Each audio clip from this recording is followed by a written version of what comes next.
Au lendemain d'un sommet qui a permis de renouer le dialogue entre la Grèce et ses partenaires européens, une réunion à haut risque les attend lundi à Bruxelles. Objectif, trouver une solution financière avec Athènes. Les travaux techniques ont commencé vendredi, mais les différentes parties sont prudentes. Le président de l'Eurogroupe se dit même pessimiste sur la possibilité d'un accord rapide. C'est la première fois que Boko Haram agit directement sur le sol tchadien. Au moins 5 personnes seraient mortes dans une attaque près d'un site de réfugiés. Une réponse à l'offensive lancée par N'Djamena.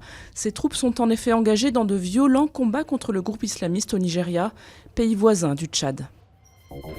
Mauvaise nouvelle pour les jeunes cancres. Contrairement à la recommandation de la conférence sur l'évaluation des élèves, il n'y aura pas de suppression des notes jusqu'en 6e.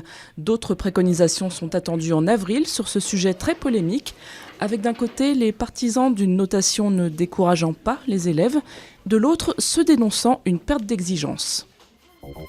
Il avait choisi Alger pour dernière demeure. Roger Hanin y a été enterré dans un cimetière israélite près de la tombe de son père.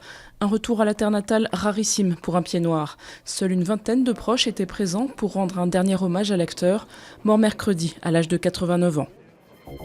Cara Delevingne et Kate Moss n'ont qu'à bien se tenir. Les vraies stars de la Fashion Week new-yorkaise, ce sont elles. Du haut de leurs 4 pattes, Juju, Pearl, Pénélope et les autres défilent comme des pros dans des tenues haute couture, pouvant atteindre 5 000 $. J'adore habiller ma chienne, elle a environ 200 robes à la maison, pour toutes sortes d'occasions.